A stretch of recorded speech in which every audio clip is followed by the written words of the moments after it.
आज मैं उनके लिए एक और नया चाइनीज ड्रामा ले आई हूँ। तो ड्रामे के शुरू में हमें सेलिना की फैमिली को दिखाया जाता है जो कि गाड़ी में जा रही होती है कहीं। सेलिना के 2 बच्चे भी उनके साथ होते हैं। और बाद में एक ट्रक आकर उनके गाड़ी को टक्कर मार देती है। वो ट्रक में एक लड़की होती है जिसका नाम रिचल होता है। इस वजह से उनकी गाड़ी का बहुत बुरा एक्सीडेंट हो जाता है। गाड़ी में से सेलिना बाहर निकलती है और दूसरी तरफ हमें एम्बुलेंस को भी दिखाया जाता है। सेलिना उठती है और एम्बुलेंस वाले जो डॉक्टर्स आ रहे होते हैं उनके पास जाने लगती है और वो कहती है कि मेरे बच्चों को बचाओ, लेकिन वो डॉक्टर्स उन्हें बिना देखे ही आगे बढ़ जाते हैं। बाद में सेलिना को पता चल जाता है कि वो मर चुकी है और ये उसकी आत्मा है। फिर वही लड़की जो कि ट्रक में थी, उसका नाम रिचल है, वो सेलिना के हस्बैंड के पास आ जाती है। फिर सेलिना को याद आता है कि जब वो गाड़ी से बाहर निकली थी तो रिचल ने आकर उसे मार दिया था। फिर सेलिना को कोई बताता है कि फ्यूचर में उसकी बेटी बहुत ज्यादा बुली होगी और उसको बेटा अरेस्ट हो जाएगा और रिचल सेलिना के हस्बैंड के साथ शादी कर लेगी। डॉक्टर सेलिना के बच्चों को हॉस्पिटल लेकर जाने लगते हैं तो सेलिना भी उनके पीछे भागती है। तो वो फ्यूचर में पहुंच जाती है। फ्यूचर में वो 19 साल की हो गई थी। फिर हमें वहाँ का सीन दिखाया जाता है। सेलिना का बेटा एक लड़की जिसका नाम डियाना होता है उसे फ्लावर दे रहा था। सेलिना सोचती है कि मेरा बेटा इतना अजीब कब से हो गया। फिर बाद में डियाना के आगे एक लड़का जो कि रिचल का बेटा होता है वो आके खड़ा हो जाता है। तो सेलिना का बेटा उसे कहता है कि तुम डियाना से दूर रहो और वो उसे मारने ही वाला होता है। तो सेलिना आकर उसका हाथ पकड़ लेती है। वो उससे माफी मांगती है और सब लोग वहाँ से जाने लगते हैं। फिर सेलिना अपने बेटे को बताती है कि मैं तुम्हारी मॉम हूँ। फिर बाद में सेलिना का बेटा अपनी मॉम को मारने ही वाला होता है तो वो देखता है कि उसकी मॉम भी बिल्कुल इसके जैसी ही थी, लेकिन उसकी मॉम की 13 साल पहले मौत हो गई थी। फिर बाद में सेलिना का बेटा साइकिल पे वहाँ से जाने लगता है तो वो बार बार कहने लगती है कि मैं तुम्हारी मॉम हूँ, लेकिन वो उसकी बात नहीं सुनता और वो साइकिल पर जाने लगता है। दूसरी तरफ एक लड़का भी साइकिल लेकर जा रहा होता है तो सेलिना उसे गिराकर खुद साइकिल पे बैठ जाती है और वो मिरर में अपनी शक्ल देखती है और उसे पता चल जाता है कि मेरा रीबॉर्न हुआ है। फिर बाद में हमें रिचर्ड और उसके बेटे को गाड़ी में दिखाया जाता है। रिचर्ड का बेटा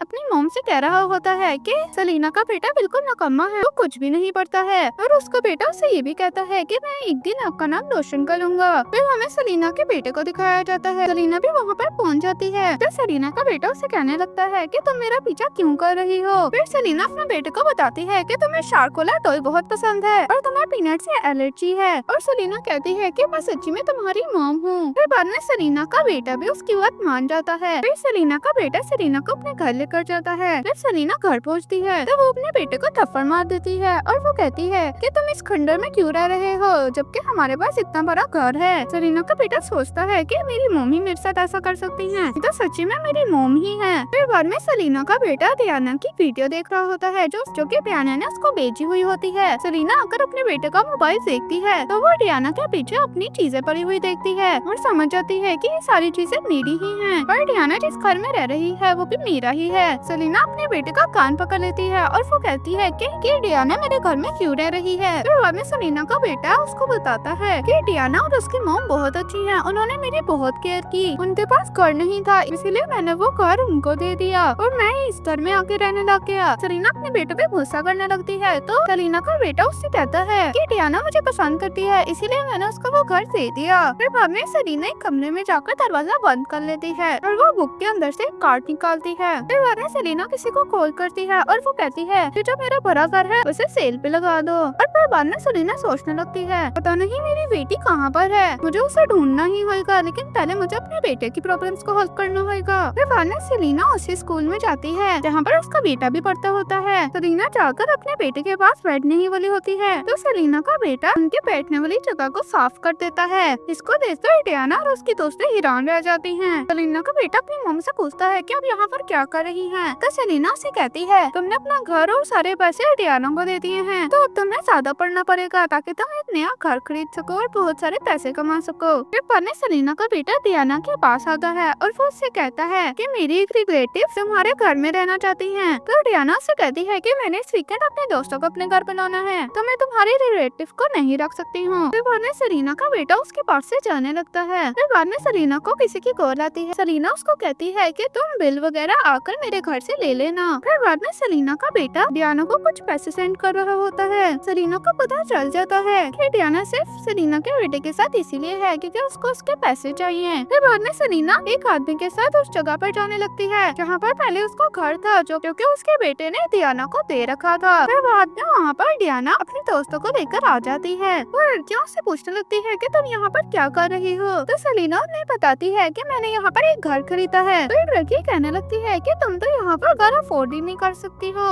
फिर बाद में डियाना की दोस्त उससे कहने लगती है कि सिक्योरिटी गार्ड को बुलाओ ताकि वो इसे निकाल सके यहाँ से। तो डियाना अच्छा बनने की कोशिश करती है और वो सेलिना से कहती है कि तुम मेरे घर विजिट कर सकती हो। सेलिना उसकी बात मान जाती है और वो सोचती है कि कुछ देर बाद ये घर मेरा ही होने वाला है। फिर लिफ्ट भी खुलती है जिसमें सेलिना का हस्बैंड हैन भी होता है। सेलिना जाकर पीछे छुप जाती है। फिर जब वो लोग वहाँ से चले जाते हैं तो सेलिना वापस से वहाँ पर आ जाती है जहाँ पर डियाना और उसकी दोस्तें होती हैं। फिर बाद में सेलिना अपने घर जाती है जहाँ पर अभी डियाना रह रही होती है। फिर वहाँ पर एक लेडी आती है जो कि डियाना की मॉम होती है, लेकिन वो अपनी दोस्तों के सामने बताती है कि ये इस घर की मेड है। सेलिना को भी ये पता चल जाता है कि वो उसकी मॉम है, लेकिन वो उसे मेड बना के रख रही है दोस्तों के सामने। फिर बाद में वो लोग उधर कुछ कीमती चीजें रखी हुई देख लेती है जो कि कैबिनेट में होती है और वो लॉक होती है। डियाना की दोस्त डियाना से कहती है कि ये कैबिनेट खोल के दिखाओ, लेकिन सेलिना उसको मना करती है। तो डियाना की दोस्तें उससे कहने लगती है कि तुम्हारा घर नहीं है, हमें तुमसे इजाजत लेने की कोई जरूरत नहीं है। फिर बाद में डियाना की मॉम कुछ खाने के लिए लाती है। फिर बाद में वो सब लोग फ्रूट्स खाने लगते हैं, लेकिन सेलिना कुछ भी नहीं खा रही होती। फिर बाद में डियाना अपनी मॉम से कुछ और लाने का भी कहती है। तो सेलिना को समझ लग जाती है कि ये सब कुछ उसने उसके बेटे के पैसे से ही मंगाया है। फिर बाद में डियाना की मॉम कुछ लाकर टेबल पे रखती है। तो सेलिना उसे पकड़कर खाने लगती है। फिर बाद में लड़की डियाना से कहने लगती है कि तुम उस कैबिनेट को खोल के दिखाओ, लेकिन डियाना उसे झूठ बोलती है। वो कहती है कि ये कैबिनेट लॉक है और इसे सिर्फ मेरे डैडी खोल सकते हैं। फिर बाद में डियाना की दोस्त सेलिना से कहने लगती है कि डियाना का घर इतना बड़ा है, उसका खाना इतना अच्छा है और इतने अच्छी फैसिलिटीज हैं, तुमने ये पहले कभी नहीं देखी होंगी। तो फिर बाद में सेलिना खड़ी होकर कहती है कि तुम ये सब चीजें दोबारा कभी नहीं देख पाओगी। और वो अपने मन में कहती है कि क्योंकि इस घर का नया ओनर इधर ही है। फिर बाद में उनकी बेल होती है घर की। तो डियाना अपनी मॉम से कहती है कि दरवाजा खोलो। तो डियाना की मॉम आकर डियाना से कहने लगती है कि जाओ खुद ही दरवाजा खोलो, लेकिन जब वो उसके दोस्तों को देखती है तो वो बाद में खुद ही जाकर दरवाजा खोल आती है। फिर बाद में मैनेजमेंट आदमी आता है और वो कहता है कि इस घर का बिल दें। फिर बाद में डियाना जाकर सेलिना के बेटे को कॉल करने लगती है ताकि वो उससे पैसे मंगवाए। सेलिना को पहले ही उसके इरादों का पता होता है। जब डियाना कॉल करती है तो सेलिना के बेटे का फोन बजता है जो कि सेलिना के पास होता है। तो सेलिना उसे कहती है कि तुम मुझसे क्यों कॉल कर रही हो, उसका फोन तो मेरे पास है, कि तुम मुझसे पैसे मंगवाना चाहती हो ताकि अपने बिल दे सको। तो डियाना कहने लगती है कि मेरा हाथ लग गया था उसके नंबर पर। फिर हमें एक पास्ट का सीन दिखाया जाता है। जब सेलिना कहीं जा रही थी तो उसका बेटा उससे पूछता है कि आप कहाँ जा रही हो। तो सेलिना अपने बेटे को बताती है कि मैं रेस्टोरेंट में बर्तन धोने जा रही हूँ, मैं बहुत सारी जॉब करूंगी और बहुत सारे पैसे कमाऊंगी ताकि मैं एक सेकंड हैंड फोन ले सकूं। तो उसका बेटा इमोशनल हो जाता है और उसे अपना मोबाइल दे देता है। फिर बाद में सेलिना अपने बेटे के फोन से डियाना का नंबर डिलीट कर देती है, वो भी डियाना के सामने ही। फिर बाद में डियाना मैनेजमेंट वाले बंदे से कहती है कि मैं बाद में बिल पे कर दूंगी, लेकिन वो बंदा कहता है कि आपको आज ही बिल पे करना पड़ेगा। डियाना सोचने लगती है कि अब सेलिना का बेटा भी अवेलेबल नहीं है तो मैं किससे पैसे मांगू। फिर बाद में सेलिना डियाना से कहने लगती है जब तुम बिल पे कर दोगी तो मुझे उसकी स्लिप दिखा देना। तो फिर डियाना की दोस्तें भी कहने लगती है कि मुझे भी बाद में उसकी स्लिप दिखाना जब तुम बिल पे कर दोगी। फिर बाद में मैनेजमेंट वाला बंदा कहता है कि आप कार्ड से पेमेंट करेंगी या कैश करेंगी। तो फिर डियाना अपनी मॉम से कहती है कि आप अंदर रखा हुआ कार्ड ले आए। तो उसकी मॉम आहिस्ता से बोलती है कि वो सारी मेरी सेविंग्स हैं। फिर बाद में वो कार्ड ले ही आती है। फिर बाद में जब डियाना बिल पे कर देती है तो डियाना उस बंदे से कहती है कि आप जाओ, हमारी यहाँ पर पार्टी हो रही है। तो वो बंदा कहता है कि आप इस घर का न्यू ओनर आ गया है तो आप यहाँ से जा सकते हैं। फिर बाद में डियाना उस बंदे से कहती है कि मैं इस घर को सेल नहीं कर रही हूँ। फिर बाद में वहाँ पर एक और बंदा आता है और वो कहता है कि तुम इस घर की ओनर नहीं हो। ये सुनकर डियाना की दोस्तें हैरान हो जाती हैं। फिर वो मैनेजमेंट वाला बंदा उन्हें बताता है कि इस हाउस की ओनर एक लेडी है। फिर बाद में डियाना की दोस्तें उससे कहती है कि तुम्हारा घर नहीं है। फिर एक बंदा भी कहने लगता है कि अगर ये तुम्हारा घर नहीं है तो तुम इधर इलीगली रह रही हो, मैं भी पुलिस को कॉल करता हूँ, मैं भी पुलिस को कॉल करूँ या तुम यहाँ से जा रहे हो। फिर बाद में वो लोग उनको वहाँ से निकालने लगते हैं। फिर बाद में डियाना की दोस्तें वहाँ से जाने ही वाली होती हैं। तो वो सेलिना से पूछती है कि तुम यहाँ पर क्या कर रही हो बीबी। तो सेलिना उनसे कहती है कि मुझे यहाँ से कुछ लेना है और वो उसी कैबिनेट पर अपनी फिंगरप्रिंट डालती है और वो खुल जाता है और वो लोग उनका कीमती सामान एक डब्बे में रखने लगते हैं। और फिर बाद में सेलिना वहाँ से जाने लगती है। और फिर डियाना की दोस्त डियाना से पूछती है कि ये सारा सामान मत सेलिना का था, मतलब वही इसका की ओनर है। और फिर डियाना और उसकी मॉम भी इस घर से चले जाते हैं। फिर बाद में हमें स्कूल में डियाना और उसके दोस्तों को दिखाया जाता है। उसके बाद सेलिना का बेटा आता है और वो उसे मिल्क देता है। फिर सेलिना आकर अपने बेटे से वो मिल्क ले लेती है और फिर बाद में वो मिल्क पीने लगती है और वो कहती है कि वो बहुत टेस्टी है। और वो अपने बेटे से ये भी कहती है कि अगली बार स्ट्रॉबेरी मिल्क लाना मेरे लिए। उसका बेटा भी उसकी बात मान जाता है। और फिर बाद में सेलिना अपने बेटे को लेकर वहाँ से जाने लगती है। डियाना सोचती है कि सेलिना और उसके बेटे के बीच में क्या रिश्ता है, क्योंकि उसे नहीं पता होता कि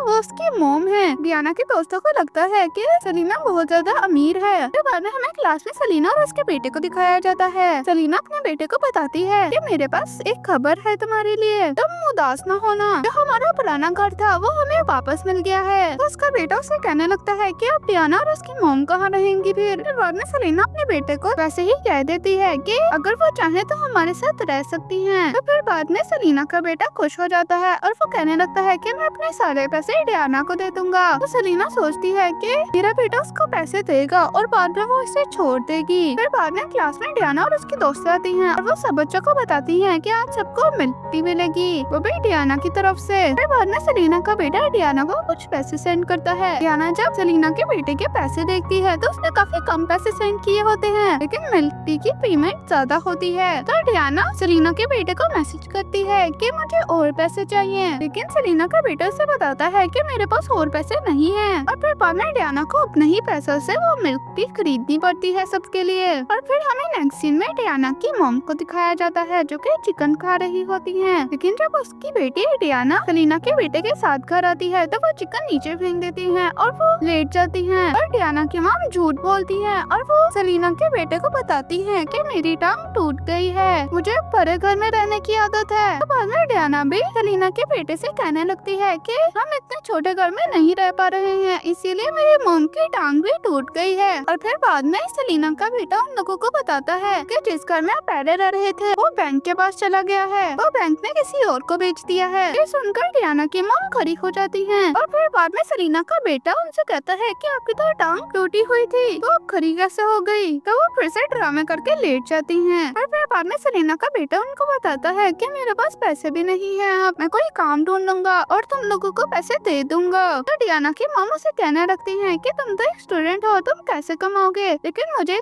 प्लेस पता है जहाँ पर तुम जाकर बहुत ज्यादा पैसे कमा सकते हो। और फिर बाद में डियाना उनको एक कार्ड देती है और फिर बाद में सेलिना का बेटा वहाँ से चला जाता है। और फिर हमें सेलिना को भी दिखाया जाता है जो कि बाहर खड़ी होती है। वो अपने बेटे को देखकर अपना मुंह छुपा लेती है। फिर बाद में सेलिना को समझ आ जाती है कि वो एक पब जाने वाला है। सेलिना एक गाड़ी में बैठ जाती है और वो उन्हें पब जाने का कहती है, लेकिन उस कार में सेलिना का हस्बैंड हेनरी होता है। वो उससे कहता है कि आप गलत कार में आ गई हो। सेलिना उसको देखकर अपना मुंह छुपाने लगती है। फिर बाद में सेलिना कार से उतरने ही वाली होती है तो हेनरी उससे कहता है कि मैं उसी रास्ते जा रहा हूँ, मैं तुम्हें छोड़ दूंगा। तो फिर बाद में सेलिना हेनरी को कुछ पैसे देती है और उस कार से उतर जाती है। जब सेलिना पब में जा रही होती है तो हेनरी उसे देखता है और उसे वो बिल्कुल अपनी वाइफ की तरह लगती है जो कि 13 साल पहले मर गई थी। और फिर बाद में हेनरी कार से उतरकर उस पब में जाने लगता है। दूसरी तरफ हमें सेलिना के बेटे को दिखाया जाता है जो कि पब में काम ढूंढने के लिए आया था। यहाँ का कार्ड उसे डियाना ने दिया था। वो बंदा एक गैंगस्टर होता है। वो उसे कहता है कि तुम इस वाले बंदे के हाथ काट दो तो तुम हम में से एक हो जाओगे और मैं तुम्हें पैसे भी बहुत सारे दूंगा। सेलिना का बेटा सोचता है कि ये तो सही काम नहीं है और वो वहाँ से जाने लगता है। तो वहाँ पर गैंगस्टर का बंदा भी खड़ा होता है और गैंगस्टर के बंदे उसको पकड़ लेते हैं। वो गैंगस्टर सेलिना के बेटे के हाथ में चाकू मारने वाला होता है। तो वहाँ पर सेलिना एक बैट लेकर आ जाती है। सेलिना उस गैंगस्टर से कहती है कि इसको यहाँ से जाने दो। तो सेलिना का बेटा अपनी मॉम से कहने लगता है कि अब यहाँ से जाएं, ये बहुत बुरी जगह है। गैंगस्टर सेलिना से कहता है कि हम डाइस वाली गेम खेलते हैं, अगर तुम जीती तो हम तुम्हें जाने देंगे यहाँ से, और अगर तुम ना जीती तो हम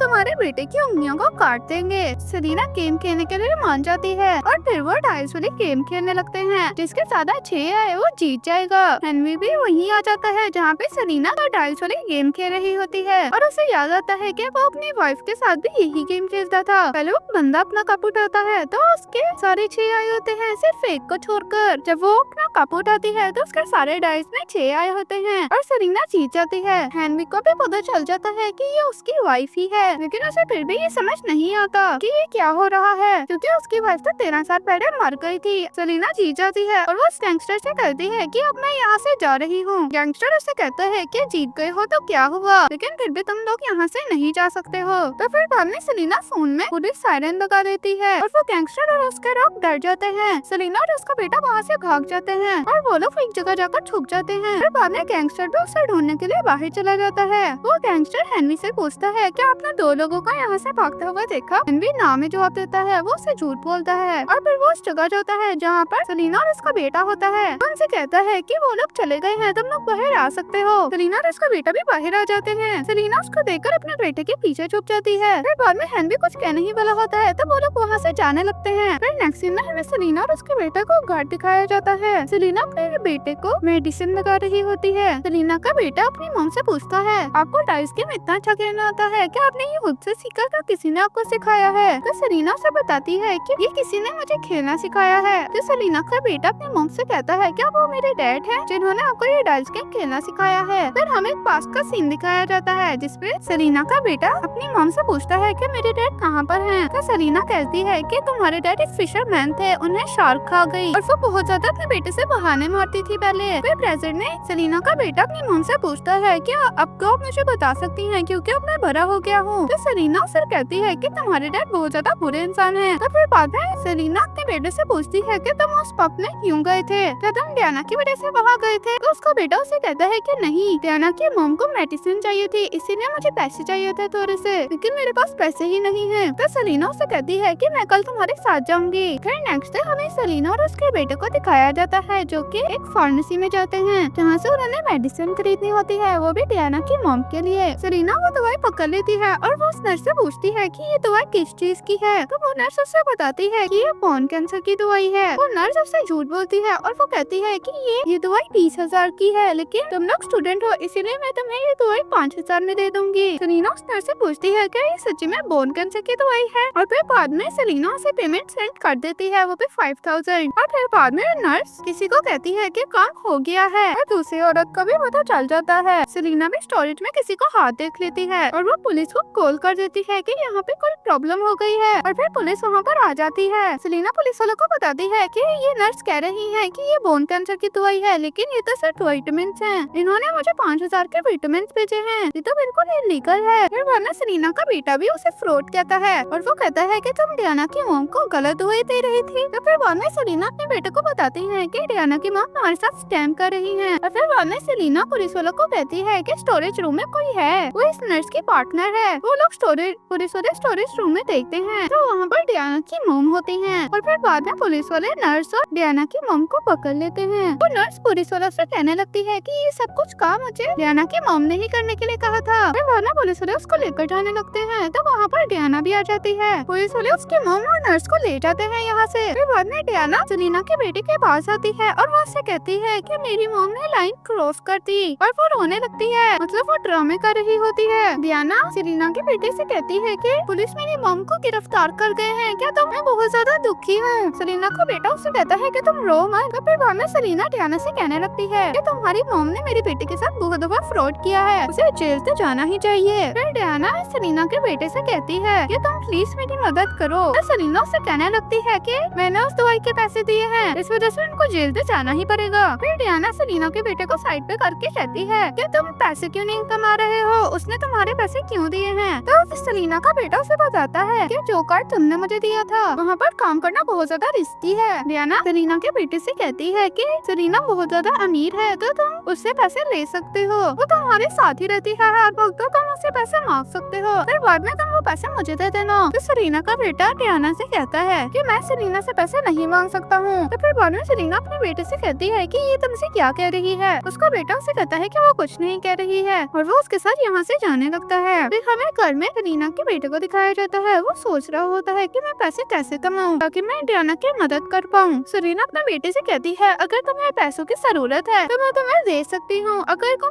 नेक्स्ट एग्जाम में अच्छे नंबर लाओगे तो। और वो उसे ये भी कहती है कि मैं तुम्हें ज्यादा पढ़ने का अलग से बोनस भी दूंगी। तो उसका बेटा भी मान जाता है और वो मेहनत से पढ़ने लगता है। फिर बाद में सेलिना को एक आदमी की कॉल आती है, वो उसे बताता है कि आपकी बेटी वो अब्रॉड से यहाँ आने वाली है और वो उसे ये भी बताता है कि वो आपके घर के पास ही रहने वाली है। सेलिना भी खुश हो जाती है क्योंकि उसकी बेटी आ रही होती है। फिर हमें नेक्स्ट सीन में क्लास का सीन दिखाया जाता है। टीचर कोई सवाल पूछती है तो सेलिना का बेटा हाथ ऊपर कर देता है। तो टीचर उसे कहती है कि तुम रेस्टोरेंट जा सकते हो। सेलिना का बेटा टीचर से कहता है कि मैं सवाल का जवाब देना चाहता हूँ। उसके सब दोस्त हैरान हो जाते हैं। वो आंसर देता है लेकिन उसका आंसर गलत होता है। वो जब भी टीचर सवाल पूछती है तो अपना हाथ खड़ा कर देता है लेकिन उसके सारे आंसर गलत ही होते हैं। फिर बाद में सेलिना का बेटा सेलिना से कहने लगता है कि मैंने क्लास में बहुत दफा हाथ खड़ा किया, अब तो मुझे पैसे देंगी ना। वो कहती है कि तुम्हारे हाथ खड़े करने से क्या होता है, तुम्हें आंसर भी तो सही देना होगा उसका। फिर बाद में वो अपने बेटे को एक और पेपर भी देती है और वो कहती है इसको सॉल्व करोगे तो मैं तुम्हें कुछ पैसे दूंगी। इन सब चीजों को डियाना और उसकी दोस्तें भी देख रही होती है। डियाना ने सेलिना के बेटे को एक पेपर दिया होता है और उस पर लिखा होता है कि मुझसे गार्डन में आकर मिलना स्कूल के बाद। सेलिना का बेटा खुश हो जाता है और पीछे से सेलिना भी ये देख रही होती है। फिर जब छुट्टी होती है तो सेलिना का बेटा सबसे पहले वहाँ से जाने लगता है।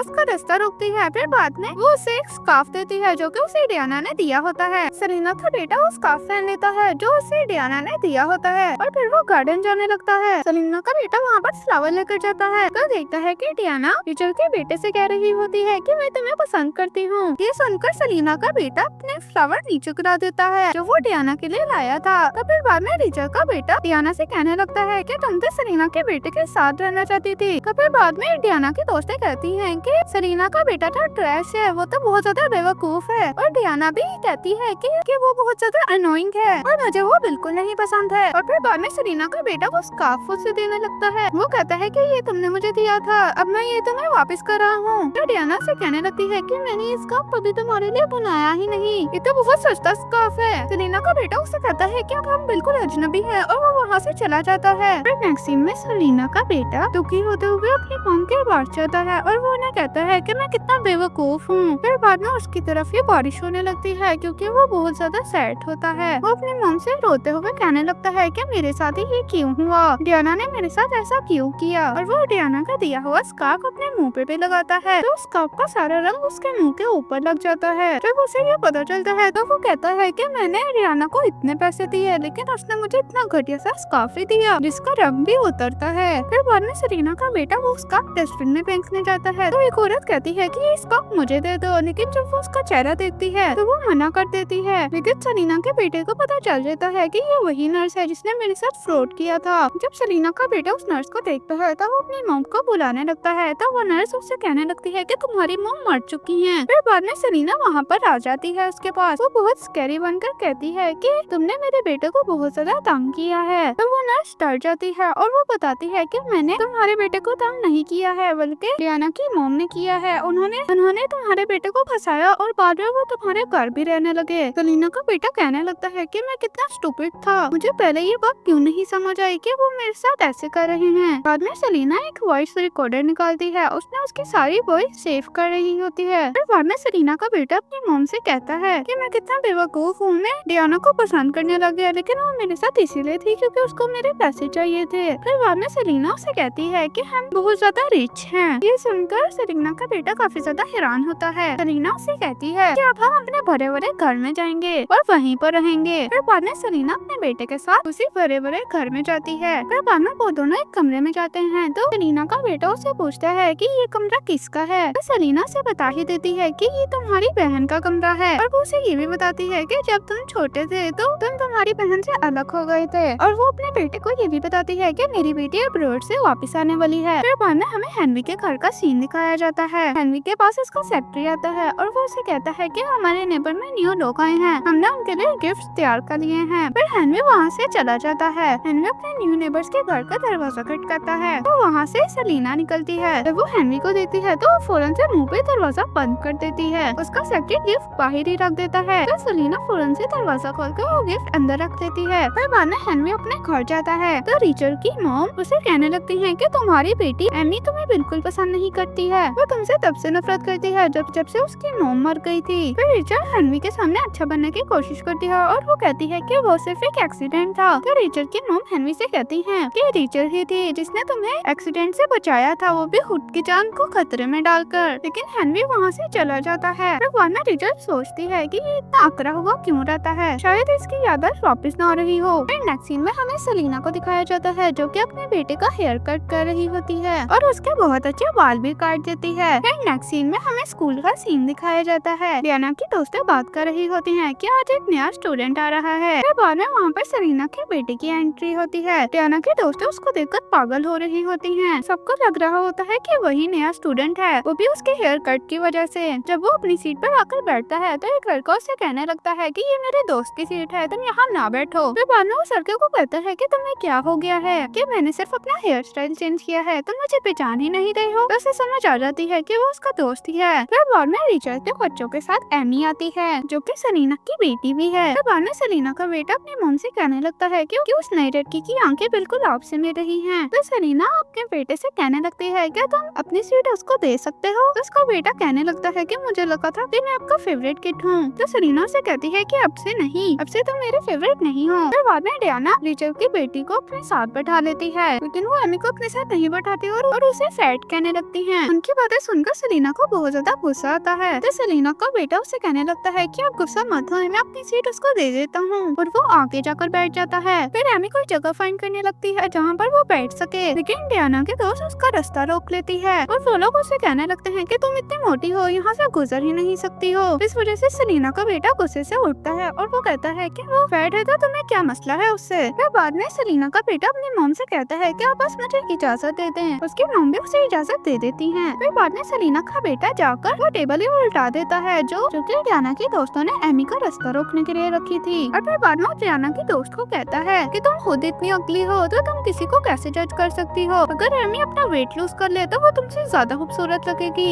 इस वजह से डियाना की दोस्त काफी ज्यादा बुरा मान जाती है और वो वहाँ से चली जाती है। फिर बाद में सलीना एमी को बुलाती है अपनी तरफ और फिर बाद में सलीना एमी को कहती है कि यहाँ पर जगह खाली है, आप यहाँ पर आकर बैठ जाओ। फिर बाद में एमी सलीना के पास जाकर बैठ जाती है। सलीना से कहने लगती है कि तुम मुझे अपनी बहन ही समझो। और फिर बाद में एमी चॉकलेट खाने लगती है और फिर हमें पास्ट का सीन दिखाया जाता है जिसमें रिचर्ड की मॉम एमी से कह रही थी कि तुम्हारे डैड तुम्हें बिल्कुल पसंद नहीं करते हैं और वो तुम्हें बिल्कुल देखना नहीं चाहते हैं। और रिचर्ड भी उसे कह रही होती है कि तुम इतनी मोटी हो, तुम मेरी बेटी जैसी खूबसूरत तो बिल्कुल नहीं हो सकती हो। फिर बाद में सलीना एमी से कहती है कि अगर तुम्हें भूख लग रही है तो तुम स्कूल के बाद मेरे घर आकर खा सकती हो खाना। फिर बाद में हमें एमी को दिखाया जाता है जो कि सलीना के घर पे होती है। फिर बाद में सलीना का बेटा अपनी मॉम के पास आता है और वो उससे कहता है कि हमने मेरे लिए तो कभी खाना नहीं बनाया, लेकिन एमी तो अभी कुछ दिन पहले ही आई है और आप उसके लिए खाना बना रही हैं। फिर बाद में सलीना एमी से कहती है कि तुम अपने भाई की पढ़ाई में मदद करो। सलीना का बेटा और एमी भाई सुनकर हैरान हो जाते हैं। फिर बाद में सलीना उसे कहने लगती है कि क्योंकि वो तुमसे बड़ा है इसीलिए तुम्हारा भाई ही हुआ ना। और फिर बाद में सलीना का बेटा एमी से कहने लगता है कि अगर कोई दोबारा तुम्हें बुली करे तो तुम मुझे बता सकती हो क्योंकि मैं तुम्हारा बड़ा भाई हूँ। फिर बाद में वो तीनों बैठकर खाना खाने लगते हैं। सलीना अपनी बेटी को देखकर काफी ज्यादा खुश होती है और वो एमी से कहती है कि अगर तुम चाहती हो तो तुम हमारे साथ रह सकती हो। फिर बाद में एमी सलीना को बताती है कि मेरी फैमिली मुझे बिल्कुल पसंद नहीं करती है, खास करके मेरी ग्रैंड माँ। जब मेरे अच्छे ग्रेड्स भी आते हैं तब भी वो मुझे बहुत ज्यादा बुरा भला कहती है। फिर बाद में सलीना अपनी बेटी को भरोसा देती है कि हेनरी की हिम्मत कैसे हुई कि मेरी बेटी के साथ ऐसे करें। फिर बाद में सलीना का बेटा उससे कहने लगता है कि हम खाने के बाद तुम्हारी चीजें यहाँ पर ले आएंगे ताकि तुम यहाँ पे ही रह सको। सलीना कहती है कि नहीं, हम अभी शिफ्टिंग करेंगे। फिर वो उठकर एमी के घर चले जाते हैं और उसकी सारी चीजें ले जाने लगते हैं। हेनरी को भी इस बारे में पता चल जाता है क्योंकि उसके घर में कैमरे लगे होते हैं। तो उसे ये भी पता चल जाता है कि जो लड़की शिफ्ट कर रही है उसके साथ तो वही लड़की है जो कि उसकी गाड़ी में गलती से आकर बैठ गई थी और पब में भी देखा था उसने उसको। और फिर हेनरी भी सीसीटीवी कैमरा में सब कुछ देख रहा होता है। उसका सेक्रेटरी उसे बताता है कि ये लोग एमी को किडनैप करके लेकर जा रहे हैं। और फिर बाद में हेनरी अपने सेक्रेटरी के साथ घर जाने लगता है अपने। फिर बाद में जाकर वो उनके दरवाजे को नॉक करता है। सलीना दरवाजा खोलती है लेकिन जब वो हेनरी को देखती है तो वो दरवाजा फौरन से बंद करने लगती है। तो हेनरी दरवाजे को रोक देता है। फिर बाद में सलीना हेनरी से कहने लगती है कि तुम अपनी डॉटर की केयर करते हो और वो उसे अपने पास बुलाती है और उसे जोर से थप्पड़ मारती है और वो कहती है कि तुम्हारे घर में तुम्हारी बेटी इतनी ज्यादा बुली होती है और तुम्हें कोई फर्क नहीं पड़ता। उसके ग्रैंडमा से इतना ज्यादा बुरा भला कहती है और तुम्हें कोई फर्क नहीं पड़ता, तुम तो उसके डैड हो, तुम्हें तो शर्म आनी चाहिए। फिर बाद में हेनरी उसे कहता है कि हम पहले कभी मिल चुके हैं, लेकिन सेलिना से झूठ बोल देती है और वो कहती है कि नहीं। और फिर बाद में वहाँ पर एमी आ जाती है और वो अपने डैड हेनरी से कहने लगती है कि मैं इनके साथ रह सकती हूँ, ये बहुत अच्छे लोग हैं। हेनरी भी उसकी बात मान जाता है और वो सेलिना को अपना एक कार्ड देता है। और फिर बाद में सेलिना कार्ड लेकर उसके मुंह के सामने दरवाजा बंद कर देती है। और फिर बाद में हेनरी अपनी सेक्रेटरी से कहता है कि मुझे सेलिना की सारी इन्फॉर्मेशन चाहिए। फिर बाद में हेनरी सेलिना की इन्फॉर्मेशन देख रहा होता है और उसे पता चलता है कि ये सारी इन्फॉर्मेशन फेक है। और फिर बाद में वहाँ पर रिचर्ड और उसकी मॉम और उसके बच्चे आ जाते हैं। रिचर्ड की मॉम हेनरी से कहती है कि फोबी की बर्थडे आ रही है, एमी को वैसे भी ये सब कुछ चीजें पसंद नहीं है, तो क्या रिचर्ड की बेटी तुम्हारे साथ जा सकती है। और फिर बाद में रिचर्ड की मॉम एमी की बहुत ज्यादा बुराइयां करती है। हेनरी को ये सुनकर सेलिना की बातें भी याद आ जाती हैं। और फिर बाद में हेनरी कहता है कि मेरी बेटी एमी की जगह कोई नहीं ले सकता है। फिर बाद में रिचर्ड हेनरी से कहती है कि मेरी बेटी एमी को कंपनी देने के लिए तो जा सकती है वहाँ पर, तो हेनरी उसकी बात मान जाता है। और फिर बाद में उसका सेक्रेटरी रिचर्ड को एक चीज देता है और वो कहता है कि ये फोबी की बर्थडे पर उसको देना है और वो उसे ये चीज एमी को देने के लिए कहता है। फिर नेक्स्ट सीन में हमें सेलिना को दिखाया जाता है, उसकी बेटी एमी रनिंग कर रही होती है, वो और ज्यादा रनिंग कर रही होती है, तो वहाँ पर डियाना और रिचर्ड की बेटी आ जाती है। रिचर्ड की बेटी उसे वही देती है जो कि हेनरी ने उनको दिया था, जो कि उसने फोबी को उसकी बर्थडे पर देना होता है। फिर बाद में वो लोग उसकी काफी ज्यादा बुराई भी करते हैं और कहते हैं कि तुम बहुत ज्यादा मोटी हो, तुम तो पार्टी में बहुत ज्यादा बुरी लगोगी। तो फिर बाद में सेलिना आकर उसके मुंह पे पानी डाल देती है और फिर बाद में वो दोनों वहाँ से चली जाती हैं। फिर बाद में सेलिना एमी से कहने लगती है कि तुम फोबी की बर्थडे पे जा रही हो ना, मैं तुम्हारे साथ चलूंगी उस दिन। और नेक्स्ट सीन में हमें सेलिना और एमी को दिखाया जाता है, एक वेटर एमी के कपड़ों में ड्रिंक करा देती है। फिर बाद में रिचर्ड वहाँ आ जाती है और वो एमी को कुछ और कपड़े देती है जो कि उसके साइज के नहीं होते हैं। फिर बाद में एमी और सेलिना वहाँ से चले जाते हैं, तो रिचर्ड की बेटी अपनी मॉम से कहती है कि अब मजा आएगा कि एमी सब लोगों के सामने शर्मिंदा होगी क्योंकि वो इतनी मोटी है, उसे वो ड्रेस आएगी ही नहीं। और फिर बाद में हमें सेलिना को दिखाया जाता है जो कि उस ड्रेस की साइज भी देख लेती है और उसे पता चल जाता है कि ये रिचर्ड नहीं किया है। और फिर बाद में वो गिफ्ट भी देखती है जो कि एमी ने फोबी को देना है, वो एक पेंटिंग होती है जिसको किसी ने जलाया हुआ होता है। फिर बाद में सेलिना किसी को कॉल करती है और फिर बाद में हमें रिचर्ड की मॉम को दिखाया जाता है, वो हेनरी से कह रही होती है कि अभी तक एमी क्यों नहीं आई है, वो आज फिर से लेट हो गई है। और फिर बाद में रिचर्ड की बेटी भी हेनरी से कहती है कि एमी को कोई प्रॉब्लम हो गई होगी, उसे कोई ड्रेस नहीं आ रही होगी। फिर दूसरी तरफ एमी की एंट्री होती है जो कि बहुत ज्यादा ब्यूटीफुल लग रही होती है और जो ड्रेस रिचर्ड ने उसको दी हुई होती है वो भी उसे फिट आ जाती है क्योंकि सेलिना की वजह से उसने काफी ज्यादा वेट लूज कर लिया होता है। और फिर बाद में हेनरी एमा को लेकर फोबी के पास जाने लगते हैं। एमी उन्हें वो पेंटिंग दे देती है। रिचर्ड सोचती है कि अब सब कुछ खत्म हो गया, अब तो एमी गई। हेनरी को समझ आ जाती है कि पेंटिंग के साथ इन्होंने कुछ गड़बड़ की है। जब फोबी वो पेंटिंग देखता है तो उसे याद आता है कि हेनरी की वाइफ भी ऐसी ही पेंटिंग बनाती थी। तो फोबी पेंट पे हाथ लगाता है तो देखता है कि वो पेंट अभी तक सूखा नहीं हुआ है, मतलब अभी ही किसी ने ये पेंटिंग बनाई है। फिर बाद में रिचर्ड भी उधर आ जाती है और वो देखती है कि ये पेंटिंग सही कैसे है और उसके हाथ पे भी उस पेंटिंग का कलर लग जाता है और रिचर्ड कहने लगती है कि ये पेंटिंग फेक है। फिर बाद में एमी फोबी से माफी मांगने लगती है, वो कहती है कि ओरिजिनल वाली पेंटिंग खराब हो गई थी। तो रिचर्ड की बेटी उसे कहने लगती है कि मैंने तो तुम्हें बिल्कुल वो सही हालत में दी थी। फिर बाद में एमी उन्हें बताती है कि ये पेंटिंग मेरी दोस्त ने बनाई है। फिर बाद में सेलिना भी वहाँ पर आ जाती है और वो कहती है कि ये पेंटिंग मैंने ही बनाई है। फोबी और उसकी वाइफ भी सेलिना को देखकर हैरान रह जाते हैं। और फिर बाद में रिचर्ड की मॉम को भी याद आता है कि ये वही लड़की है जिसने मुझे बांध दिया था और मेरे ऊपर पानी भी कराया था। रिचर्ड को भी 13 साल पुरानी बात याद आती है कि मैंने तो सेलिना को मार दिया था, तो ये कौन है। और फिर बाद में एमी फोबी और उसकी वाइफ से कहती है कि मुझे वायलिन बजाना बहुत पसंद है, क्या मैं आपको बजाकर बताऊं। फिर बाद में रिचर्ड उनसे कहने लगती है कि मेरी बेटी को ज्यादा अच्छा वायलिन बजाना आता है। फिर बाद में रिचर्ड की बेटी भी फोबी और उसकी वाइफ से कहने लगती है कि मैंने आपके लिए बहुत सारे गिफ्ट तैयार किए हैं, क्या आप ये नहीं लेंगे। तो फोबी उनसे कहने लगता है कि मुझे तुम्हारा कोई गिफ्ट नहीं चाहिए, तुम लोग अब यहाँ से जा सकते हो। फिर बाद में वो लोग एमी के साथ यहाँ से जाने लगते हैं। फिर बाद में रिचर्ड की बेटी अपनी मॉम से कहने लगती है कि अब मेरा क्या होएगा।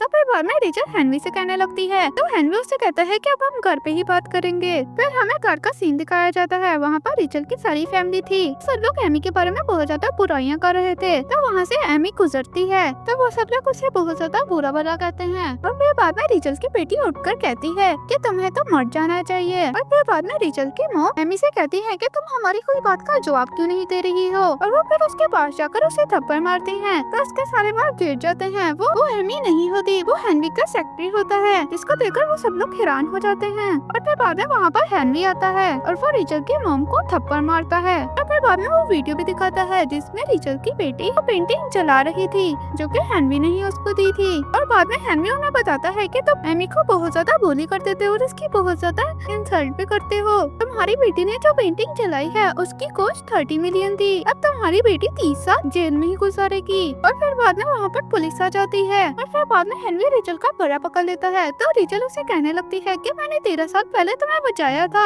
ये सुनकर हेनरी के सर में बहुत ज्यादा दर्द होने लगती है। उसका सेक्रेटरी उसे यहाँ से ले जाता है और फिर बाद में हेनरी अपने सेक्रेटरी से कहता है कि मेरी वाइफ और सेलिना के बीच में क्या रिलेशन था ये ढूंढो। फिर नेक्स्ट सीन में हमें हेनरी को दिखाया जाता है जो कि अपनी गाड़ी में एमी के स्कूल के बाहर खड़ा हुआ था। तो वहाँ से सेलिना के बेटे को भी आते हुए देखते हैं। तो उसका सेक्रेटरी बताता है कि जो सेलिना के साथ लड़का है वो तो बिल्कुल आपके जैसा लगता है। फिर नेक्स्ट डे एमी सेलिना को बताती है कि मेरे डैड ने मेरे फ्रेंड्स को डिनर पे बुलाया है, क्या आप भी हमारे साथ आएंगी। सेलिना उसकी बात मान जाती है। ये सब बातें डियाना और उसके दोस्तें भी सुन लेती हैं। तो डियाना की दोस्त डियाना से कहती है कि तुम्हारी भी बर्थडे आ रही है, तुम भी उसी होटल में करो जहाँ पर उनका डिनर है। डियाना सोचती है कि मेरे पास अभी भी सेलिना के बेटे का कार्ड है तो मैं उसे इस्तेमाल कर सकती हूँ। और फिर बाद में वो उस होटल जाती है तो वो सेलिना के बेटे का कार्ड देती है उसे। तो वो लड़की उसे बताती है कि ये कार्ड ब्लॉक हो चुका है। फिर बाद में वहाँ पर सेलिना का बेटा और सेलिना आ जाती है। सेलिना का बेटा उसे बताता है कि मैंने ही ये कार्ड कैंसिल किया है। फिर बाद में सेलिना का बेटा उन सबको बताता है कि डियाना जिस घर में रह रही थी वो मेरा है और वो जिसके पैसे यूज करती है वो मेरे हैं और वो जिसका कार्ड इस्तेमाल करने वाली थी वो भी मेरा ही है। फिर बाद में डियाना के दोस्त उससे कहने लगते हैं कि तुम सिर्फ रिच बनने का प्रिटेंड कर रही थी और तुम सारे पैसे सेलिना के बेटे के इस्तेमाल कर रही थी। फिर बाद में सेलिना उसे एक लेटर देती है। वो कहती है कि तुम ये करोगी तो हम तुम्हें माफ कर देंगे।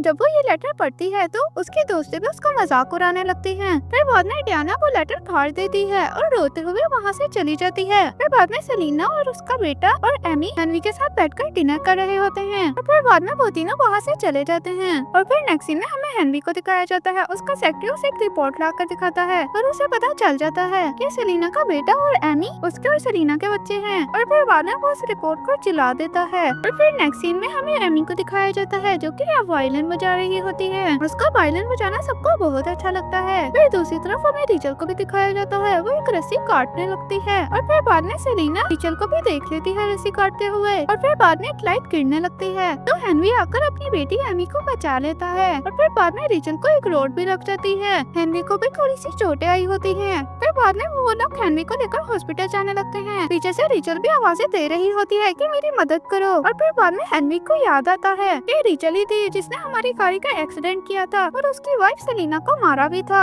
ये सब कुछ हेनरी को याद आता है। फिर वो रिचल के पास जाता है। फिर बाद में रिचल उसे कहने लगती है कि तुम मेरी मदद करो। और फिर बाद में रोड और ज्यादा रिचल के अंदर घुस जाती है और उसकी मौत हो जाती है। और फिर बाद में हेनरी चाकू उठाकर खुद को मार लेता है। फिर बाद में सेलिना पास्ट में चली जाती है। वो वहीं गई होती है जब वो अपने बेटे को बता रही होती है कि तुम्हारे फादर एक फिशरमैन है, उसे शार्क खा गई थी। फिर बाद में हेनरी वहाँ पर आ जाता है। फिर बाद में सेलिना हेनरी से कहती है क्या यही एंडिंग है इस ड्रामे की। फिर बाद में हेनरी सेलिना के करीब आने लगता है। सेलिना उसको मुंह पकड़कर खुद से दूर करती है। इसी को दिखाते हुए ये ड्रामा भी खत्म हो जाता है। अगर आपने और ऐसे ड्रामा देखने हैं तो हमारे चैनल को सब्सक्राइब करें और हमारी वीडियो को लाइक करें ताकि और ऐसी वीडियोस हमारे चैनल पे आ सकें। तो नेक्स्ट वीडियो में मिलते हैं। Thank you.